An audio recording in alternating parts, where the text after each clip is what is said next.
Boa tarde. Secretaria de Trânsito em Natal recolhe veículos abandonados nas ruas. Mais de 147 milhões de brasileiros podem ir às urnas em outubro. Muita gente não sabe, e é bom saber. Usuários do SUS têm direito a yoga e a acupuntura de graça. Kits do primeiro circuito Nordeste de corridas já estão sendo entregues em Natal. Meu convidado hoje é o advogado Cyrus Benavides, diretor do Instituto de Peso e Medidas, o IPEM. O Instituto tem fiscalizado com mais rigor os radares e lombadas eletrônicas no trânsito. Vamos conferir o resultado desse trabalho do IPEM. Quinta-feira, 2 de agosto de 2018. Eu sou o Diógenes Dantas, o RN Acontece está começando.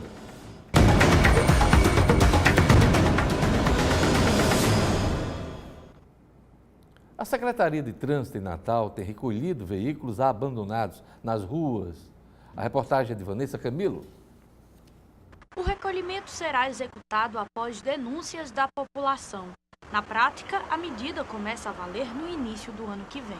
Antes a gente estava só notificando as denúncias, a gente ia no local e notificava o morador, o proprietário do veículo. Quando a gente identifica o veículo, ele tem ainda uma placa, ou o próprio número do chassi a gente consegue identificar, a gente manda direto, uma correspondência direto ao proprietário. Quando a gente não identifica, a gente coloca no veículo um documento dizendo a situação irregular que ele está, e ele procura a secretaria para regularizar em no máximo 30 dias. São considerados veículos abandonados aqueles que estiverem estacionados em vias públicas por mais de 30 dias ou que estejam em mau estado de conservação, com sinais de ferrugem ou de colisão.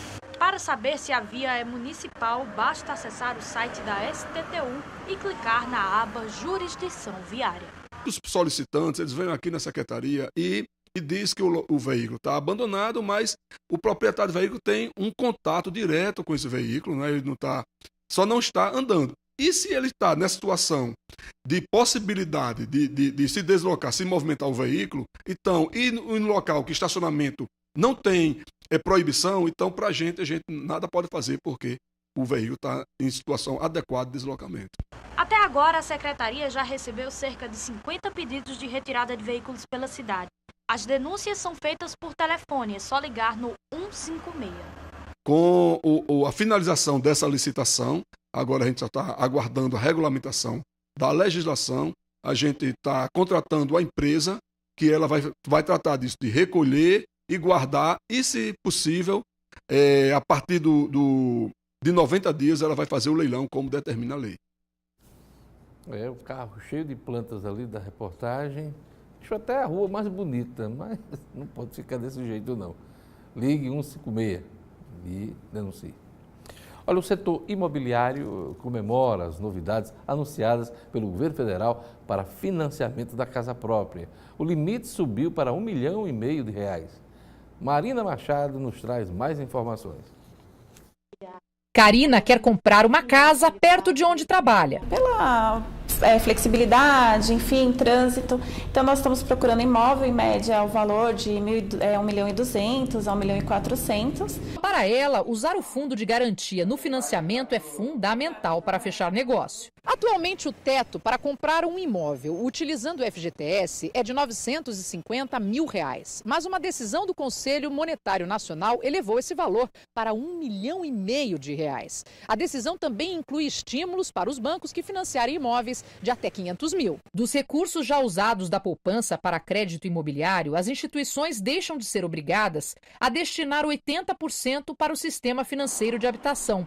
A expectativa é aumentar as linhas de empréstimos com taxas de juros mais baixas. Estima-se que deverá ter recurso adicional nos próximos 6 anos de R$80 bilhões para o mercado imobiliário oriundos da cadeia de poupança.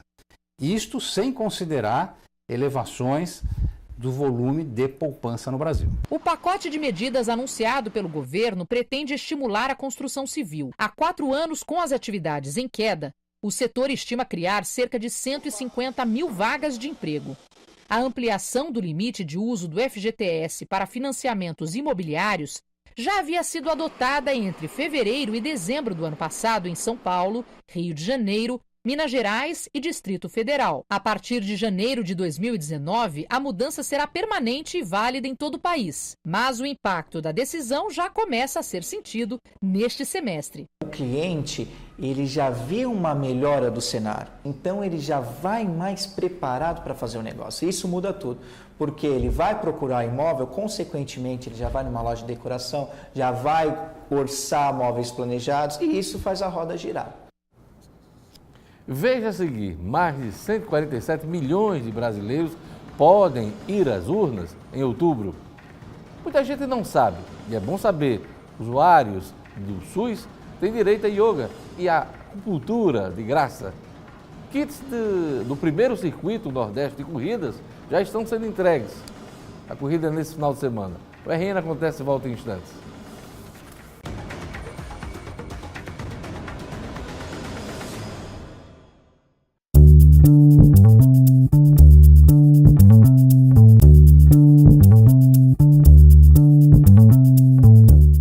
Mais de 147 milhões de brasileiros podem ir às urnas em outubro.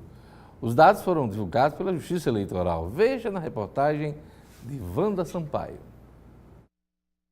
Esta turma de estudantes não é obrigada a votar, mas não quer perder a oportunidade de escolher os governantes pela primeira vez. É a minha chance de demonstrar, daqui para frente, obviamente, o que eu quero para o meu país, né? Nós somos muitos, então é de grande importância a gente participar da política e entender desde cedo a importância disso.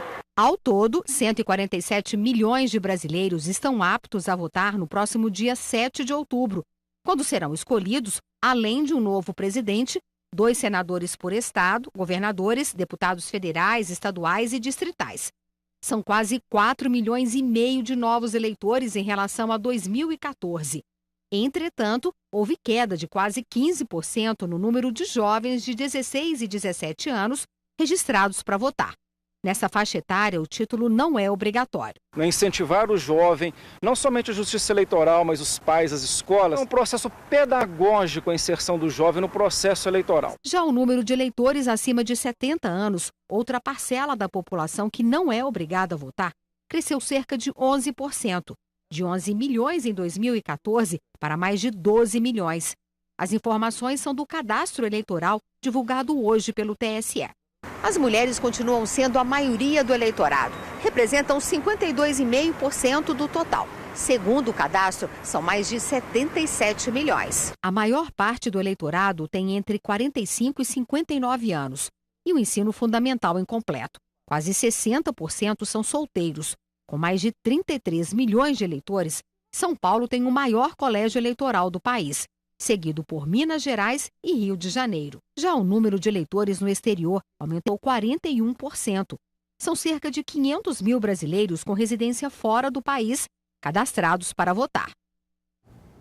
Pois é, e os números no Rio Grande do Norte é o seguinte, o Tribunal Superior divulgou ontem, né? São 2.373.619 eleitores aqui no Rio Grande do Norte, nos 167 municípios. Houve um aumento de 1,98% do eleitorado potiguar, percentual abaixo do crescimento nacional, que foi de 3,14%.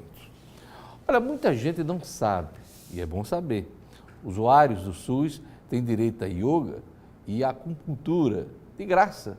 Pois é, são chamadas terapias integrativas. Um laboratório da Universidade Federal do Rio Grande do Norte oferece 14 opções de tratamentos complementares. Veja na reportagem de Milena Pontes. O local já transmite paz. O silêncio tranquilizante e uma luz serena fazem parte de todos os tratamentos realizados por aqui. Rosimar sofria de ansiedade e dores pelo corpo e resolveu testar outras alternativas além do atendimento médico. Dor no joelho, dor de cabeça, mal-estar, enxaqueca, ansiedade. Tudo eu estava chateada. Aí depois que eu vim para aqui com ela, aí pronto, foi melhorando. Rosimar faz acupuntura, cromoterapia e outros tratamentos totalmente de graça. Isso porque o Laboratório de Práticas Integrativas e Complementares em Saúde da UFRN oferece as alternativas pelo SUS, o Sistema Único de Saúde. Escaldapés terapêuticos, nós temos shiatsu, temos reiki, temos barra de Axe. Para ter acesso aos tratamentos, basta apenas procurar diretamente o laboratório que fica localizado em um anexo do Hospital Universitário Onofre Lopes, em Natal. Há também a possibilidade de ser encaminhado por um médico. A prática integrativa ela é uma prática natural de se cuidar, que agora oficialmente faz parte do sistema. Ela não substitui o cuidado médico, porque o cuidado médico é voltado para uma doença que já está estrutural. E a prática integrativa, ela trabalha com o campo bioenergético, com o campo vibratório, não é? É trabalhando para que recupere esse equilíbrio. A doença é um desequilíbrio do homem com a natureza. Ao chegar no laboratório, o usuário passa por um diagnóstico através da radiestesia, onde um pêndulo identifica em qual ponto está o desequilíbrio energético. Após isso, um espaço de escalda-pés é utilizado para meditação. Só após passar por esses procedimentos, os usuários são encaminhados para o tratamento indicado pelo terapeuta. O laboratório da UFRN funciona das 8 da manhã ao meio-dia e à tarde, de 1h30 às 5h30. Muitas doenças podem ser evitadas pelo seu controle das emoções, pelo que você pensa, pelo que se alimenta. Então, a gente trabalha muito isso, essa autocura. Tá chegando a hora, hein? Tá chegando o dia. Sábado, dia 4, será realizado o primeiro Circuito Nordeste de Corridas. Promoção da Band Natal. Os kits de quem se inscreveu estão sendo entregues. Acompanhe na reportagem. A professora aposentada Nancy Lamartine não perdeu tempo. Foi uma das primeiras a retirar o kit. Ela participa de corridas desde 2012 e está animada para participar do circuito, já que o formato do percurso que ela escolheu é inédito. Acredito que o percurso vai ser muito tranquilo, porque é um asfalto novo, menos arriscado para lesionar. Quem também marcou presença nos primeiros minutos da entrega dos kits foi o maratonista João Fernandes. E ficou famoso por correr com o maior número de próteses já registrado no país. Hoje ele se diz novinho em folha e animado para participar do Circuito Nordeste de Corridas. Eu sou o único atleta brasileiro a correr com 4 próximos no coração. E vamos lá tentar mais um pódio, né? Quem sabe uma medalhinha, né? Para a coleção, né? Os kits podem ser retirados nesta quinta e sexta, das 10 horas da manhã às 7 horas da noite. Basta apresentar documento de identidade para sair com o kit na mão. No caso da retirada de kit por terceiros, basta que o terceiro traga uma cópia do documento de identidade e do comprovante de pagamento do titular e retira o kit tranquilamente. O local para retirada é a Hyundai Caoa, que fica na BR-101. Tanto quem vem de Natal sentido Parnamirim como sentido Parnamirim-Natal vai ter acesso duplo aqui. Fica fácil para que todas as pessoas venham para cá. Todos os 1.500 inscritos na prova devem passar por aqui nestes 2 dias para a retirada dos kits. Natal será a primeira capital nordestina a receber a corrida que acontece neste sábado. Veja a seguir minha entrevista com o advogado Cyrus Benavides, diretor do Instituto de Peso e Medidas, o IPEM. O Instituto tem fiscalizado com mais rigor os radares e lombadas eletrônicas no trânsito. Vamos conferir o resultado desse trabalho do IPEM no próximo bloco. Aguarde só um instante.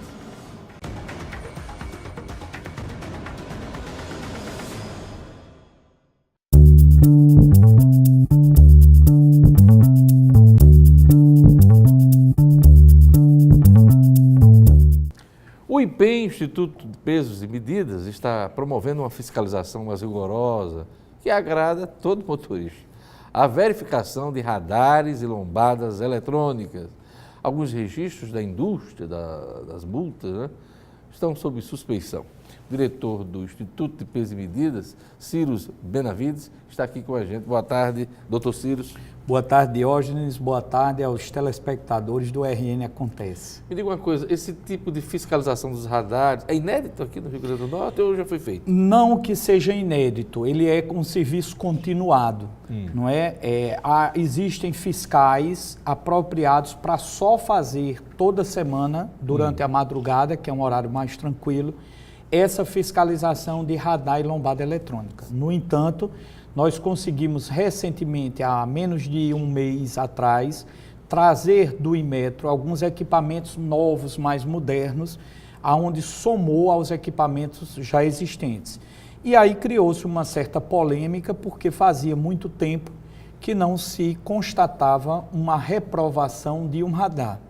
E aí, nas últimas semanas, o IPRN, através dos fiscais treinados com esses equipamentos, conseguiu detectar um radar na Bernardo Vieira que estava sem marcar o funcionamento, ou seja, não precisa se criar uma celeuma no sentido de que, vamos desconsiderar as multas, eu vou correr na STTU, eu vou correr em determinado órgão e levar essa matéria. Não é para essa situação, mas o consumidor, ele pode bater no peito e dizer assim, existe um órgão que fiscaliza o radar que me multa para saber se essa velocidade que está aparecendo lá é a velocidade precisa de acordo com os equipamentos do órgão competente para fiscalizar radar. No caso deste radar ali da Bernardo Vieira,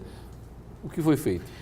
Automaticamente os fiscais eles reprovam e existe um procedimento chamado interdição, que é aquele determinado equipamento não poder funcionar. Esses exames, que a gente chama exame, mas a perícia na hora da verificação é feita com a presença das pessoas da empresa, que elas são chamadas a participar, e pelo que eu tomei conhecimento, no outro dia foi reparado. Isso é feito um auto de como se fosse uma ocorrência para se verificar se vai existir algum tipo de prejuízo ao consumidor, se vai existir alguma multa ou não. Se é uma coisa, automaticamente que aquele equipamento parou de funcionar. Mas neste caso, os registros realizados por esse equipamento, eles ficam sob suspeita? Eles são suspensos? Não, a princípio não fica sob suspeita, ele para de operar porque ele não estava marcando. Mas esse caso específico do radar reprovado pelo IPEM, ele não causa prejuízo ao consumidor. Ele não estava marcando para menos. Diferente de outras centenas de coisas que nós estamos pegando e que gera o procedimento de multa e multas altíssimas para aquele empresário ou para aquela empresa que opera. No caso do radar, qual é o procedimento? O que é que diz a regra, Arnaldo? A regra, na verdade, é de que o IPEM vá ao local com o carro apropriado, com os equipamentos apropriados, tem as exigências da legislação do Inmetro. O carro passa e vê o equipamento se está marcando exatamente igual. Existe pela lei uma questão de 5 quilômetros, até porque na multa o percentual é de 10%. Não é? Então a gente também segue a lei para isso daí. Os radares, nós estamos percorrendo BRs, cidades do interior. Em todo o estado? Em todo o estado. Nós temos fiscalização em todo o estado. A fiscalização do IPEM, ela funciona de forma brilhante. Nós tivemos problemas no passado de situações, já outras gestões desconstruíram os problemas. Isso. E hoje é um órgão sério, é um órgão respeitado, com 20 fiscais nas ruas, todos os dias aí patrulhando mais de 500 produtos diferentes. Então é um trabalho permanente, como o senhor falou no início dessa entrevista, e dá para se pensar, como muito motorista fala, em indústria de multa aqui no Rio Grande do Norte? Na verdade, a indústria de multa a que a gente se refere são os excessos de equipamentos. A questão, nós não temos competência legal para entrar nesse mérito. Nessa discussão. A nossa competência, que até eu dei outras entrevistas, é no sentido de que se o consumidor já anda tão sufocado pela quantidade de multas que eles, em geral, os consumidores que são motoristas vêm recebendo, que pelo menos o IPEM fiscalize os radares e lombadas eletrônicas para não ter perigo de não existir nenhum tipo de injustiça. Agora, se você passa em uma lombada eletrônica, num radar, e você detecta que disparou uma luz e você vinha ali no percentual, não custa você ligar para o 0800 do IPEM, né? 0800 281 4054. 4054. Vamos repetir, 0800 281 4054. Que além da fiscalização rotineira, que os fiscais saem, também serão designados fiscalizações somente para apurar denúncias. Doutor Ciro, vem aí Dia dos Pais. Geralmente o IPEM realiza um trabalho mais intenso de fiscalização nessas datas, principalmente do comércio. No caso do Dia dos Pais, qual é o foco? Dia dos Pais, nós vamos explorar uma área de competência do IPEM, que são os produtos têxteis, são as roupas. Não é? A gente pode, nós temos o IPEM, que é um órgão delegado do Inmetro, ele tem a legitimidade para apurar a questão da etiqueta. E isso é muito importante. A gente acha uma bobagem, mas a etiqueta é o que vai trazer a informação correta para que o consumidor não compre um número que esteja errado, para que ele não seja enganado em comprar um produto que seja lá acusando 100% algodão e seja poliéster. E parece ser uma coisa rara, mas não é. Por exemplo, nós estivemos fazendo um trabalho muito grande na área de bonés, na área de treinamentos no Siridó. Vocês estiveram, inclusive, em loco, das indústrias, né? Chamamos todos os proprietários ali da região do Siridó. Setor boneleiro, principalmente. Boneleiro. Né? E isso partiu de uma multa, não é, de um dos sindicalizados, aonde ele não tinha colocado a etiqueta, né, da forma correta, e nós fomos lá para ensinar para que eles não sejam multados. O objetivo nosso não é multar, o objetivo nosso é esclarecer, orientar e fazer com que o consumidor seja respeitado. As multas, qual os valores dessas multas? Depende, as claro, multas, do movimento. As multas, elas são valores estimados com base nos percentuais de lucro. Elas vão desde aí 500, 600 reais até R$1,5 milhão de reais. Dependendo da atividade dependendo econômica. do tamanho da empresa, da reincidência, quantos consumidores. Por exemplo, nas operações que a gente trabalhou nos postos de combustíveis, teve posto de combustível que um só posto recebeu uma multa de R$50 mil, quando juntou uma série de irregularidades. No caso do posto de gasolina, explica para a gente o trabalho que foi feito recentemente pelo IPEM. Nós fizemos uma operação inédita, trazendo equipamentos do IPEM de São Paulo, que é o IPEM mais evoluído do Brasil, da rede Inmetro. Como tudo em São Paulo. E eles chegaram aqui com os equipamentos. A coisa boa da operação de postos é que a gente viu que o crime dos chips por controle remoto ainda não chegou no Rio Grande do Norte. Esse crime chegou em Pernambuco. Como é esse crime? Conta pra gente mais detalhes. Ou um funcionário ou um servidor que seja voltado para o mal, ele instala um equipamento e aí ele consegue diminuir, travar o saimento de combustível ou a forma como roda a quantidade que entra no tanque através de um controle remoto. E o marcadorzinho funcionando normalmente. Normal. Então, assim, isso era uma coisa que eu lutei como diretor para tentar ver se existia no Rio Grande do Norte para a gente tentar pegar. Tanto que por isso que foi com a polícia, de uma forma tão ostensiva, ao mesmo tempo, de madrugada, logo no início da manhã. Não teve. Mas nós detectamos vários postos que tinham os lacres rompidos. Eu não posso atestar se um consumidor foi enganado, se 10, se 20. O que eu posso atestar é que quando um lacre é violado, pode-se manipular um pouco os números desses valores. Os R$10 que você bota de combustível, pode ser que não entre os R$10. Pode ser que tenha sido manipulado. Então, assim, por isso que vários postos foram multados. Ao todo, mais de 37 postos foram multados por questões de lacres. Depois de uma fiscalização do IPEM, geralmente as empresas fazem as adequações determinadas pelo órgão? Fazem. Primeiro porque, em alguns casos, é desconhecimento da legislação.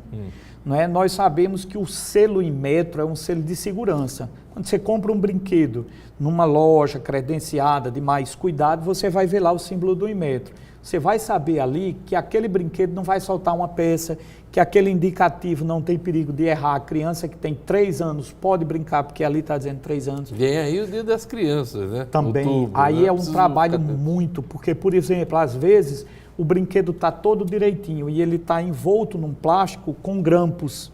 E automaticamente o IPEM reprova e recolhe, porque a criança ela pode engolir um grampo daquele. Então é um trabalho muito bonito, é um trabalho de muita intensa fiscalização. Nós fiscalizamos gás de cozinha, somos nós que estávamos na rua evitando que, através de denúncia, pessoas estavam botando água dentro dos botijões de 13 quilos. Nossa, tão caro hoje, e o pessoal botando água dentro do gás. Então, assim, a gente fez um trabalho muito grande. Diógenes, o IPEM detectou agora 7 marcas de papel higiênico, que o rolo que tinha que ter 30 metros, tinha rolo com 26 metros, tinha rolo com 24 metros. Ou seja, número 2 a menos, né? É você ser enrolado em 6 metros em um único rolo de papel higiênico. Aí eu faço um pedido ao consumidor, vamos começar a medir o papel higiênico quando a gente chegar em casa. A que ponto nós chegamos? A que ponto chegamos? Guardanapos, era para vir 200 guardanapos num pacote, 5 marcas foram reprovadas, que teve marca que veio 125 guardanapos, ou seja, 75 guardanapos a menos. E eu, como diretor de um órgão fiscalizador, nunca contei os guardanapos na minha casa. É complicado. Pode parecer uma coisa besta, mas é assim que as pessoas fraudam, desviam recursos e nos causam prejuízo, né, doutor Ciro? E é assim que o consumidor, ele é o grande perdedor em tudo. Por quê? Nós fizemos uma operação inédita, tijolos. Nunca aqui no Rio Grande do Norte foi feito, mandamos fiscais para treinamento, chegamos aqui de 100 empresas que vendiam tijolos, 87 estavam com irregularidades e desses 87, alguns fazendo tijolo para menor. Então, deu várias multas porque gerava prejuízo ao consumidor. É isso aí. O IPEM está de parabéns pelo trabalho aí e que se recupere, inclusive, de momentos mais difíceis que já passou, né? Em outras gestões, claro. Doutor Ciro Benavides, muito obrigado por sua presença aqui no nosso programa. Eu que agradeço e me coloco à disposição para todas as operações serem aqui divulgadas. E eu vou prestar atenção no rolo de papel higiênico.